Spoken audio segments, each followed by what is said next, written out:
नमस्कार, सुहासिनीज लाईफस्टाईलमध्ये तुमचे खूप खूप स्वागत आहे.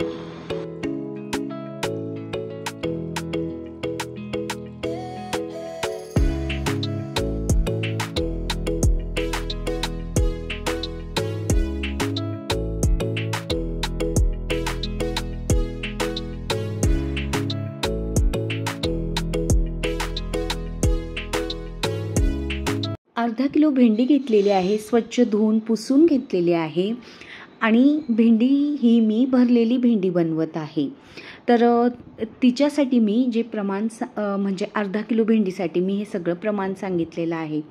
खोबऱ्याची वाटी घेतली, अर्धा वाटी किसलेलं खोबरं घेतलं आणि खोबरं गोल्डन कलर येईपर्यंत भाजून घेतलेलं आहे. अर्धा वाटी तीळ घेतलेली आहे. तीही मी नॉर्मली भाजून घेतलेले आहे. खूप गोल्डन कलर येऊ नाही द्यायचा. गोल्डन कलर येण्याच्या आधीच तीळ आपण काढून घ्यायची.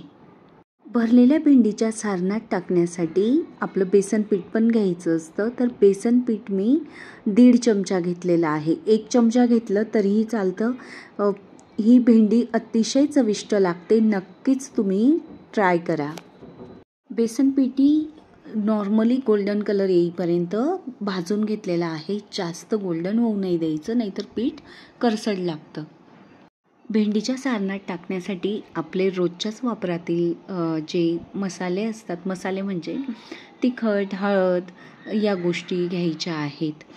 या सारणामध्ये टाकण्यासाठी मी तीळ घेतलेले आहे, खोबरं घेतलेलं आहे आणि अर्धा चमचा जिरं घेतलेलं आहे.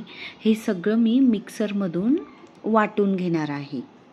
सारणामध्ये टाकण्यासाठी लाल तिखट 1.5 चमचा घेतलेला आहे, 2 चमचे गूळ घेतलेला आहे किसलेला, 1 चमचा धने पावडर आणि जे चना पीठ घेतलेलं होतं ते तर भाजलेलंच आहे आणि 2 ते 3 चमचे मी शेंगदाण्याचं कूट घेतलेलं आहे, भाजलेल्या शेंगदाण्यांचं, आणि 8 ते 10 पाकळ्या लसणाच्या आणि 1 मिरची घेतलेली आहे. ते मी मिक्सरमध्ये या पद्धतीने वाटून घेतलेलं आहे आणि हे सगळं मिश्रण मी एकजीव करून घेत आहे. आमसूल सार मिळतं बाजारात, तर ते माझ्याकडे होतंच, तर मी ते अर्धा चमचा घेतलेला आहे. आणि तुमच्याकडे नसेल तर तुम्ही चिंचेचा कोळ असतो तो अर्धा चमचा घेऊ शकतात. या मिश्रणामध्ये मी 1 पळी तेल टाकलेलं आहे आणि हे मिश्रण सगळं मी एकत्र करून घेतलं आणि त्यामध्ये भरपूर अशी चिरलेली कोथिंबीर घेतलेली आहे. कोथिंबीर टाकल्यानंतर जास्त ओलावा येतो या मिश्रणाला आणि भेंडीमध्ये सहज हे भरल्या जातं आणि अतिशय चविष्ट अशी भेंडी तयार होते. मोठ्या भेंडीचे मी 2 भागात कट केलेले आणि आपण वांगी जसं मधल्या भरलेली वांगी करतो अगदी त्याच पद्धतीने भेंडी पण मी चिरून घेतलेली आहे. जास्त म्हणजे बिया मोठ्या असतील तर त्या मी काढून घेतल्या आणि ज्या नॉर्मली कोवळ्या बिया होत्या त्या मी राहू दिलेल्या आहेत. या पद्धतीने संपूर्ण भेंडीमध्ये मी सारण भरून घेतलेले आहे.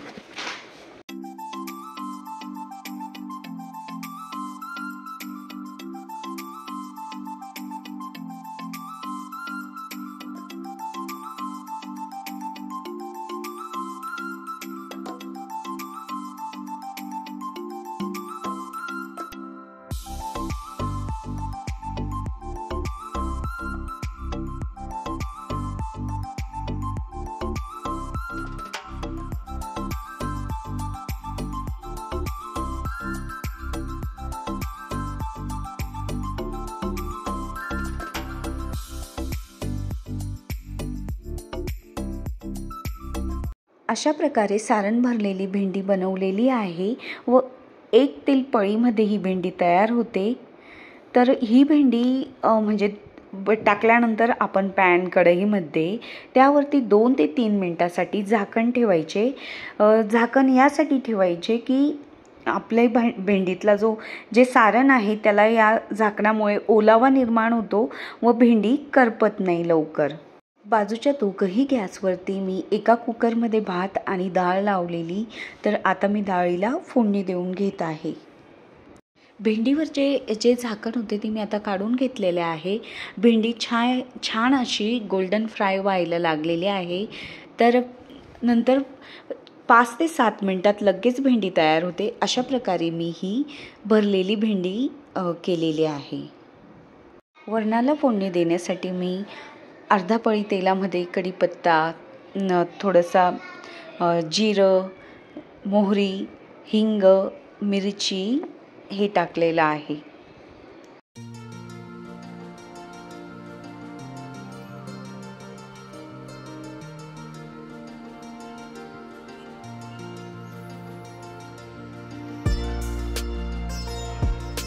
मला ओवांचा मुखवास बनवायचा होता. त्यासाठी मी अर्धा किलो ओवा घेतलेल्या आहेत.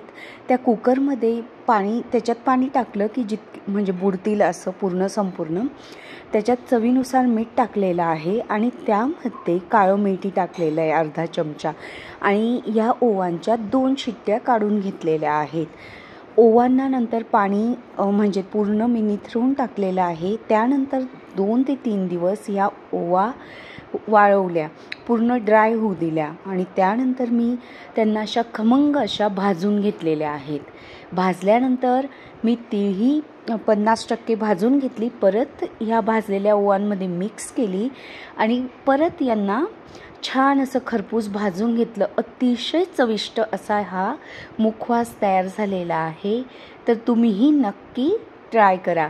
खानदेशामध्ये या प्रकारे ओवांचा आणि तिळीचा मुखवास तयार केला जातो. नंतर 4 वाजता भूक लागलेली होती मुलांना, तर शिल्लक पोळ्या पण होत्या. तर मी याआधीही दाखवलेलं आहे. थोडंसं तूप टाकलं, त्यामध्ये ह्या शॅलो फ्राय करून घेतल्या पोळ्या आणि वरून थोडं मीठ भुरभुरलेलं आहे आणि चहासोबत अतिशय चविष्ट लागतात. मला पॅन्ट्री युनिट क्लीन करायचं होतं. बराच त्यामध्ये पसारा झालेला होता. तुम्ही बघू शकतात या पद्धतीने झालेला होता. कारण ना ट्रॉलीज किंवा दुसऱ्या पॅन्ट्री युनिटमध्ये पसारा होत नाही, पण याच्यामध्ये ना पाहुणे आल्यावर शूट करताना किंवा इतर वेळेसी ना घाईघाईत म्हणजे वस्तू इकडे तिकडे होतात. मग मी स्वच्छ केलं, त्याला पुसून घेतलं ओल्या कापडाने, नंतर कोलीनने, नंतर त्या मॅट वॉश केल्या, वाळवल्या आणि सगळं पॅन्ट्री युनिट स्वच्छ केल्यानंतर मी ऑर्गनाईज केलेलं आहे. मी ते डिटेलमध्ये नाही दाखवलं, याआधी तुम्ही बघितलेलं आहे म्हणून. तर या खालच्या बाजूमध्ये मी सगळ्यात खालच्या भागामध्ये 2 डबे तांदळाचे आहेत, एक इंद्रायणी आणि एक जिरा राईस आहे व एका डब्यामध्ये पापड आहे. कारण ना मला डबे मी कुठे ठेवते हे मला बऱ्याच वेळेस विचारलं जातं. हे जे वरचे आहेत, मी मिक्सर आता इकडे ठेवलेला आहे. हे सगळे पिठाचे डबे आहेत. थालीपीठ, नंतर ढोकळा आणि बाजरीचं ज्वारीचं पिठाचे इथे आहेत. आणि ह्या सगळ्या बरण्या मी इकडे ऑर्गनाईज केल्या. मागच्या वेळेस किचन क्लिनिंगचं जेव्हा डीप किचन क्लिनिंगचा व्हिडिओ टाकला होता, मी त्या गॅस ओट्याच्या वरच्या कॅबिनेट्समध्ये ठेवल्या होत्या मसाल्याच्या डब्या. पण या बरण्यांचं ना खूप वजन आहे आणि मग ते मला वाटलं ह्या किचन कॅबिनेटला जरा जास्तच हेवी होतील या बरण्या, म्हणून मी त्या परत काढून इकडे शिफ्ट केलेल्या आहेत आणि सगळ्या बरण्या मी या एकाच भागात ठेवलेल्या आहेत. पुढच्या ज्या तुम्हाला नवीन बरण्या दिसत आहेत त्या खालच्या राऊंड शेपमधल्या, तर त्या मी नवीन घेतलेल्या आहे. 100 रुपयाची एक बरणी, असं मी 12 बरण्या घेतलेल्या आहेत त्या. आणि ह्या वरच्या ज्या आहेत ती तिखटची ऑलरेडी होती. ह्या 4 बरण्या मी 350 रुपयाप्रमाणे घेतलेल्या आहे. मी प्लास्टिक बरण्या आता म्हणजे बऱ्यापैकी काढूनच टाकलेल्या आहेत. फक्त हे टपरवेअरचे डबे आहेत. तर प्लास्टिकचा वापर आता मला कमीत कमी करायचा आहे, तर त्यासाठी मी या काचेच्या बरण्या घेतल्या आहेत. आमच्या इथे मार्चमध्ये ऑफर होती, त्यावेळेस मी त्या घेतलेल्या. नंतर पितळी भांडे मी देवाचे सगळे घासलेले, पण ते मी दाखवलं नाही. ते पितांबरीच्या म्हणजे लिक्विड आलेलं आहे, त्याने मी सगळे घासले. नंतर संध्याकाळ झालेली होती. संध्याकाळी आपण देवांसमोर सगळेजणच दिवा लावतो. संध्याकाळी दिवा देवांसमोर का लावला जातो हा प्रश्न तुम्हाला पडतो का? कारण ही परंपरा कितीतरी वर्षांपासून चालत आलेली आहे. आपले आजीबाबा, आपले आईवडील म्हणजे कितीतरी वर्ष ही परंपरा सगळेच जण नियमाने पाळत आहेत आणि आपणही ती परंपरा पुढे नेत आहोत. बऱ्याच जणांना म्हणजे कामं असल्यामुळे किंवा ऑफिस असल्यामुळे म्हणजे नाही जमत सकाळी देवपूजा करायला, तर आपण संध्याकाळी तरी दिवा लावायलाच हवा. संध्याकाळी दिवा यासाठी लावायचा की संध्याकाळी नकारात्मकता वाढलेली असते आणि ती नकारात्मकता दूर होण्यासाठी दिवा लावणे गरजेचे आहे. पुराणात मान्यता आहे की मुख्यद्वारावर दिवा लावल्याने घरात सुखसंपन्नता येते व माता लक्ष्मी प्रसन्न होऊन आपल्या घरात प्रवेश करतात आणि कायमच्या स्थिर होऊन जातात. नुसता दिवा आणि धूप लावल्यानेही आपल्याला खूप प्रसन्न वाटायला लागतं. दिवसभराचा जो आपला थकवा असतो किंवा आपल्या घरामध्ये ऑफिसमधून येणारे सर्वजण म्हणजे आपले मिस्टर किंवा काही जॉईंट फॅमिलीमध्ये राहतात, तर ते सगळं प्रसन्न असं प्रसन्नदायी वातावरण बघून मन अगदी छान प्रफुल्लित होतं. म्हणून आपण संध्याकाळी नक्कीच मुख्यद्वारावर आणि देवाजवळ दिवा लावला पाहिजे. नंतर मला आपल्या कांबळे ताईंनी विचारलं होतं की मी कुठलं पुस्तक वाचते देवाचं, तर मी कुठलंही पुस्तक वाचत नाही. जनरली मी फक्त देवपूजा नॉर्मलीच करते, अगदी सगळेजण करतात तसंच. आता मी तुम्हाला डायरेक्टली दुसऱ्या दिवशी सकाळी भेटत आहे ह्या व्हिडिओमध्ये. नंतर मी पूजा केल्यानंतर व्हिडिओ बंद केला होता. तर दुसऱ्या दिवशी सकाळी उठल्यानंतर चहा वगैरे घेतल्यानंतर मी बेडरूम स्वच्छ करायला आली. तर सकाळीच मी बेडरूम या पद्धतीने क्लीन करून घेत आहे. नेहमीसारखंच बेडशीट झटकून नंतर ब्रशनेच गादी झटकून हे सगळं करून मग बेड सेट करून घेतलेला आहे. या बेडशीटची प्राईस मला बऱ्याच वेळेस विचारली होती. तर या बेडशीटची प्राईस 800 रुपये आहे आणि लोकल एक्झिबिशन लागतं ना, तर आमच्या इथे डोंगरी वसतिगृहाला लागतं, तिथून मी घेतलेलं आहे. यासोबत मी 600 रुपयामध्ये छान अशी मॅट पण घेतलेली आहे. खूप सुंदर होत्या त्या शॉपवाल्याकडे. नंतर बेड क्लीन केल्यानंतर मी भांडी रचण्यासाठी आलेली आहे. किचनमध्ये रात्री जी भांडी घासून ठेवली होती ती छान वाळली आहेत. आता ती मी प्रत्येक भांडं जागच्या जागी ठेवून देत आहे. काही प्लेट्स ओल्या होत्या, 2च होत्या ओल्या, तर मी त्यांना नॅपकिनने पुसून घेतलेलं आहे आणि त्या मी ट्रॉलीमध्ये रचून दिल्या. भांडी रचताना ना मी कधी म्हणजे बऱ्याचदा नॅपकिनने पुसून लावून घेत असते, कारण कधीतरी साबण वगैरे राहिला तर मग लहान मुलं जर डायरेक्टली घेतात ते धुवून घेत नाही प्लेट्स, म्हणून मग मी अशा प्रकारे भांडी लावून घेतले. रात्रीची घासलेली भांडी सकाळी लगेच लावून घेतली आणि सकाळची घासलेली दुपारी म्हणजे 3-4 वाजता वाळल्यानंतर लावली ना, तर आपल्याला कंटाळा येत नाही. नाहीतर म्हणजे मी माझंच सांगते, तर खूप वेळेस ना जर भांडी लावायची राहून गेली ना, तर मला नंतर 11 वाजेला एवढा कंटाळा येतो लावायचा. तर मग त्यासाठी ना मी सकाळी चहा एकीकडे बनवते आणि भांडी लावते.